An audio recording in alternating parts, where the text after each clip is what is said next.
بسم اللہ الرحمن الرحیم۔ میں ہوں ایم عبداللہ بٹی۔ سلمان شہباز تقریباً 4 سال بعد وطن واپس پہنچ چکے ہیں اور ان کا استقبال ماشاءاللہ ملک کے وزیر اعظم اور ان کے باپ نے اس انداز سے کیا ہے جیسے انہوں نے کوئی مراکش کی ٹیم میں وہ کھیل رہے تھے، فٹ بال کی ٹیم میں انہوں نے گول کیا ہے، انہوں نے کوئی اسلامی ملک کا نام روشن کیا اور کوئی بہت بڑا تمغہ لے کے تو پتہ نہیں کیا، اس آدمی کو اس ملک کی عدلیہ اور اس قانون کے منہ پہ تماچا ہے یہ کہ ایک ملک کا جس بندے نے اختیاری تھا، جس کو عدالت نے مفرور قرار دیا، جس کو وارنٹ گرفتاری جس کے جاری ہوئے، جس کے اوپر کرپشن کے چارجز تھے، جس کو شریف خاندان کا طوطا سمجھا شہباز فیملی کا سمجھا جاتا، اور یہ کوئی اور نہیں کہہ رہا تھا، یہ باپ بیٹا حمزہ اور شہباز دونوں خود کہہ رہے تھے کہ ہمارے مالی معاملات سلمان دیکھتا ہے، اور وہ ملک سے بھاگ گیا تھا۔ آج اس کو کہا جا رہا ہے کہ اس نے خود ساختہ جلا وطنی اختیار، بھائی کس نے کی اس کو جلا وطن؟ خود گیا تھا۔ آج وہ رات کے اندھیرے میں 1:05 میں وہ اسلام آباد ایئرپورٹ پہ اترا تھا۔ یہاں سے ویسے رات کو اس ٹائم پہ آتے ہیں وہ کون ہوتے ہیں؟ آپ خود ہی سمجھدار ہیں، جو رات کے اس پیر میں آتے جاتے ہیں وہ کون لوگ ہوتے ہیں؟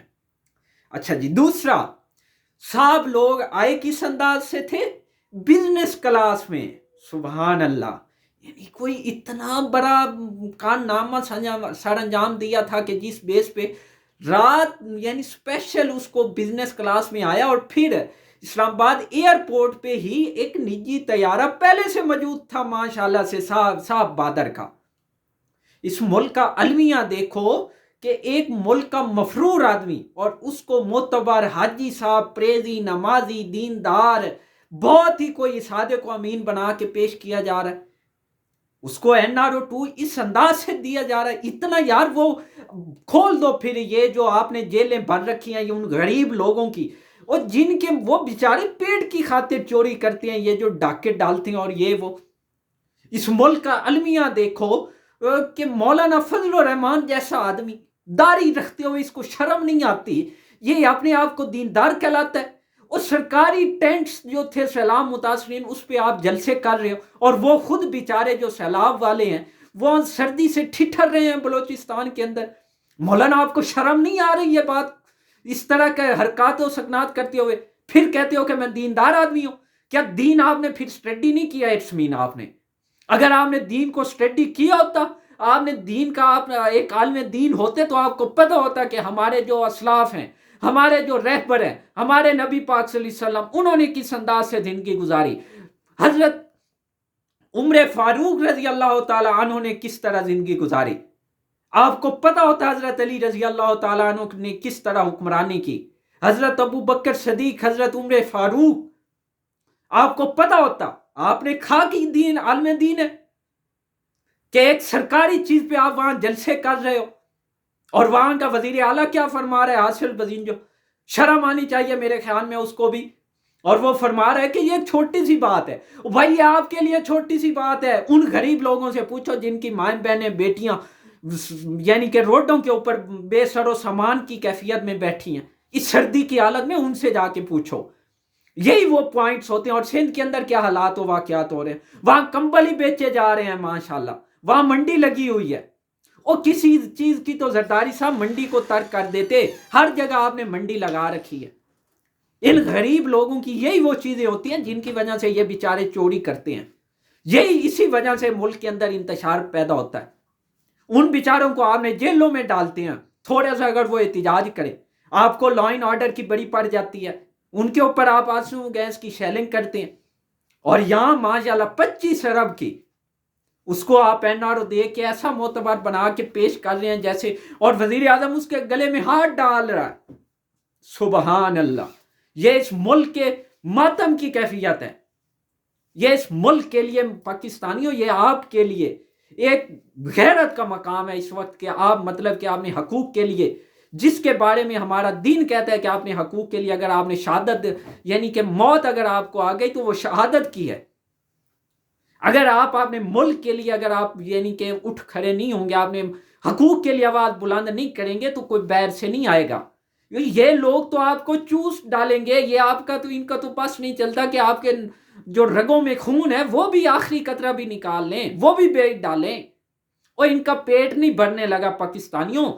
جب تک آپ خود نہیں جاگیں گے. دنیا کے اندر جا کے دیکھو, سری لنکا کی مثال لے لو, زیادہ دور نہ جاؤ, جہاں وہاں معاشی معاملات کریٹ ہوئے تو ان لوگوں نے احتجاج کیا لیکن ان کی کوئی زیادہ سنوائی نہیں ہوئی. ایٹ دی اینڈ انہوں نے پریزیڈنٹ ہاؤس میں جب دعویٰ بولا تو اسی دن استعفے دے دیے گئے. تو جب تک آپ اپنے حقوق کے لیے خود نہیں آواز بلند کریں گے قانون کے دائرے میں, یہ نہیں ہوتا کہ آپ مطلب توڑ پھوڑ کر دو, اسٹیشن جلا دو, گاڑیاں جلا دو, یہ احتجاج نہیں ہوتا پاکستانیوں. آپ پورا امن قانون کے دائرے میں آپ آواز بلند کرو, قانون کے اندر رہتے ہوئے آواز بلند کرو, اور اپنے جو ٹیکس کے پیسے دیتے ہو اس کی رکھوالی کرو, ان سے پائی پائی کا حساب لو. تب جا کے آپ کا ملک یہ سدھرے گا جب قانون کی حکمرانی ہوگی. جب وہاں جو عدلیہ کے اندر بیٹھے ہیں نا جج, ان کو بھی پتہ ہوگا یہاں اگر ہم نے قانون اور انصاف کو بیچا تو یہ قوم ہمارا محاسبہ کرے گی. چونکہ آج آپ ان کا محاسبہ نہیں کرتے تو اسی وجہ سے وہ دن تناتے پھرتے ہیں سارے یہ لوگ. تب یہ مطلب کہ وہ اپنی مرضی کے فیصلے کرواتے ہیں یہاں این آر او کے. اس حکومت نے جب سے آئی ہے کوئی عوام کے مفاد میں کوئی کام کیا؟ اور ابھی یہ جو اسحاق ڈار چکرے لگا رہے ہیں نا پریزیڈنٹ ہاؤس کا, یہ ایسے نہیں لگا رہے پاکستانیوں, یہ اس وجہ سے چکر لگا رہے ہیں کیونکہ آگے بجٹ دینا انہوں نے, اور بجٹ کے لیے ان کے پاس پیسہ نہیں ہے. اور جو دنیا کے پاس جائیں گے تو وہ سیاسی استحکام مانگیں گے,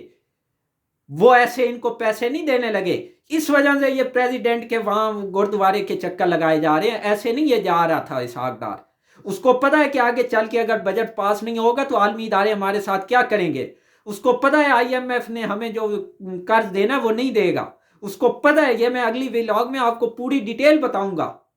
کہ اس حکومت نے کتنا قرض لیا اور ڈیلی بیسس پہ یہ کتنا لے رہی ہے. تو دوسری جانب جو عمران خان ہے انہوں نے ایک انٹرویو دیا. انہوں نے انٹرویو کے اندر کچھ مزید انکشافات کیے ہیں, کچھ مزید حقائق سے انہوں نے پردہ اٹھایا. انہوں نے کہا کہ جو پرویز الہی ہیں وہ اسمبلیاں چلنے کے حامی ہیں, وہ ابھی اسمبلی کو تحلیل کرنے کے حق میں نہیں ہیں. وہ کہتے ہیں, وہ چاہتے ہیں کہ بجٹ دے کے ہم اسمبلی تحلیل کریں. اس کے پیچھے محرکات بھی ہیں, ظاہری سی بات ہے. پرویز الہی اب وہ اس کو پتہ ہے کہ میں ایز اے وزیر اعلیٰ بن گیا ہوں تو میں جب بجٹ پیش کروں گا تو اس کو پتہ ہے تو اس کے اندر میں بڑے دعوے کر دوں گا, میں بڑے اعلانات کر دوں گا, کیونکہ اس کے اوپر امپلیمنٹ تو ہونا نہیں ہے. لہذا میں بڑے اعلان تو کر سکتا ہوں, میں اپنی عوامی کمپین میں وہ چیزیں سامنے رکھوں گا, دیکھو جی میں نے یہ اعلان کیا تھا, میں نے یہ کیا تھا, میں نے وہ کیا تھا. مطلب عوام کے سامنے میں کچھ نہ کچھ پریزنٹ کر سکوں گا, سامنے رکھ سکوں گا. لہذا اس وجہ سے وہ مطلب اسمبلی, اور اس کا اعلان مونس الہی نے بھی کیا تھا ایک انٹرویو کے اندر ہم کے اوپر. دوسرا, عمران خان نے کہا کہ جب یہ تحریک عدم اعتماد آئی تھی خاص طور پہ پنجاب اسمبلی کے اندر, تو اس وقت پرویز الہی کا جب ہم نے ساتھ مانگا تو انہوں نے کہا کہ ہم علیم خان کو ووٹ نہیں دیں گے.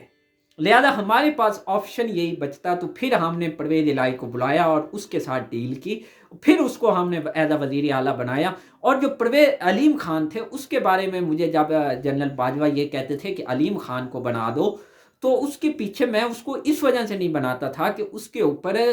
یعنی کیسز تھے زمینوں کے اوپر,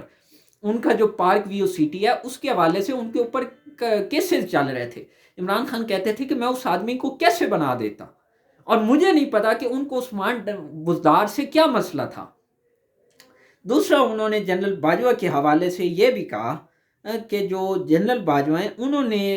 یہ مجھ سے کہا کہ نون لیگ کی مقبولیت میں اضافہ ہو رہا ہے اور اگلی دفعہ اقتدار کے اندر نون لیگ آنے لگی اور پی ٹی آئی کا تو کوئی ٹکٹ ہی نہیں لے گا. اس پر عمران خان نے کہا کہ یہ سیاسی جو خود کو غیر سیاسی اس وقت کہہ رہے تھے, تو یہ خود ہی سیاسی ایک قسم کا کردار ادا کر رہے تھے نا. یہ کیوں کہہ رہے تھے کہ پی ٹی آئی کا ٹکٹ کوئی نہیں لینے والا ہوگا.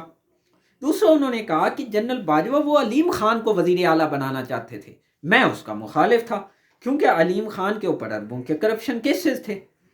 دوسرا, عمران خان نے کہا جس کے اسمبلی کی جو تحلیل ہے, اور آج فواد چودھری نے بھی ٹویٹ کیا, اور اس ٹویٹ کے اندر اس نے یہ کہا کہ جو اسمبلی ہے وہ 20 تاریخ تک ہم دیکھیں گے کہ اگر یہ حکومت 20 تاریخ تک انہوں نے اسمبلی تحلیل کر دی تو ٹھیک، ورنہ 20 تاریخ کے بعد ہم لوگ پنجاب اسمبلی اور کے پی کے اسمبلی تحلیل کر دیں گے، اور اس کے بعد الیکشن کے اندر، اور میں آپ کو پچھلے ولاگ میں بتا چکا ہوں کہ تقریباً 30 دسمبر کو عمران خان پنجاب اسمبلی اور کے پی کے اسمبلی تحلیل کر دے گا، اور اس کے بعد جب یہ اسمبلی تحلیل ہوگی اس کے بعد پھر وہ سندھ اسمبلی سے استعفے دے گا اور بلوچستان اسمبلی سے۔ اور آخر میں جو ایک اور خبر ہے وہ یہ ہے کہ نون لیگ نے بھی اپنے مختلف شہروں میں ورکر کنونشن کا انعقاد شروع کر دیا، یعنی کہ ان کو بھی پتہ چل گیا ہے کہ اس معاملات جو جا رہے ہیں وہ سیاسی جانب جا رہے ہیں، لہذا حکومت کو بھی یہ سمجھ آ رہی ہے کہ اس پورے معاملے کی جو ہے سنگینی کو سمجھتے ہیں، انہوں نے بھی الیکشن مہم کا ایک قسم کا انعقاد شروع کر دیا، اس کی تیاری، اور اس حوالے سے مختلف کنونشن جو ہیں ان کا انعقاد شروع کر دیا۔ دوسری جو ایک اور عام خبر ہے وہ یہ ہے کہ چودھری صالح حسین کی لندن کے اندر نواز شریف سے ملاقات ہوئی ہے۔ اس ملاقات کے اندر مریم نواز بھی موجود تھی، اور نواز شریف کے جو بیٹے ہیں وہ بھی، اور دیگر جو پارٹی کی قیادت وہاں کی ہے وہ بھی میٹنگ کے اندر موجود تھی۔ اور اس میٹنگ کے اندر جو حسن و حسین نواز بھی، یعنی نواز شریف کے جو دونوں صاحبزادے اور صاحبزادی مریم نواز، وہ بھی موجود تھی۔ ملاقات میں جو بتایا جاتا ہے وہ یہ بتایا جاتا ہے کہ سیاسی اور معاشی دونوں حوالے سے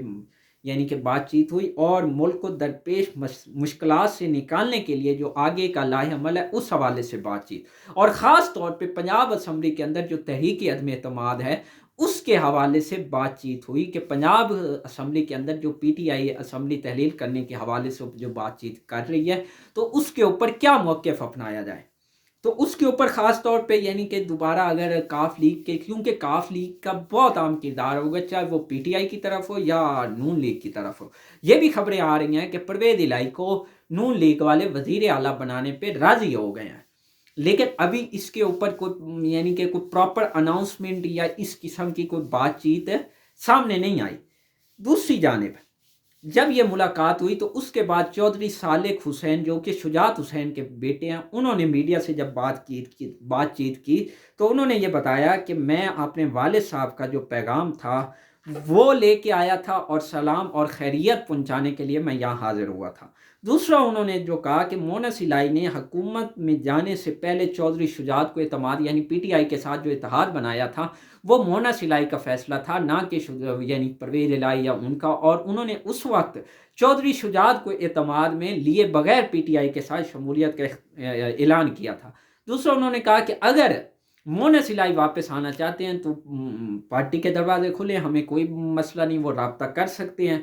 پی ٹی آئی حکومت نے جاتے وقت سی پیک اتھارٹی کو ختم کر دیا تھا۔ چودھری صالح نے کہا کہ نواز شریف نے واپسی کے حوالے سے کوئی حتمی اعلان نہیں کیا، ابھی اسمبلی توڑنے کا ارادہ نہیں ہے، اور آئندہ الیکشن میں پارٹی کی جو قیادت ہے وہ چودھری شجاعت کریں گے۔ دوسری جانب جو خواجہ آصف ہیں انہوں نے بھی یہ اعلان کیا ہے کہ نواز شریف کی واپسی کی تیاری شروع کر دو۔ وہ بھائی آئے تو صحیح، یہاں تو پی ٹی آئی والوں نے اعلان کر رکھا ہے کہ وہ آئے تو صحیح، بہترین ویلکم ہوگا، اس کا یعنی تاریخی استقبال ہوگا۔ لیکن کیونکہ نواز شریف کو پتہ ہے وہ بچے بلونگرے نہیں ہیں، ان کو پتہ ہے یہاں خد و خال کیا چل رہی ہے، یہاں کے حالات و واقعات کیا ہیں، وہ لہذا بچے نہیں ہیں کہ وہ ادھر سے اٹھ کے خاموشی سے یہاں آ جائیں گے، ایسے نہیں ہیں۔ اس کو پتہ ہے، پوری پی ڈی ایم کو اس وقت وہ باور ہو چکی ہے کہ اگلی حکومت کس کی ہو گئی اور اس وقت کیا ملکی حالات ہیں، لہذا وہ اتنی آسانی سے یہاں آنے والا نہیں ہے۔ یہ جسٹ بڑکے ہیں اور یہ بس ایسے ہی نا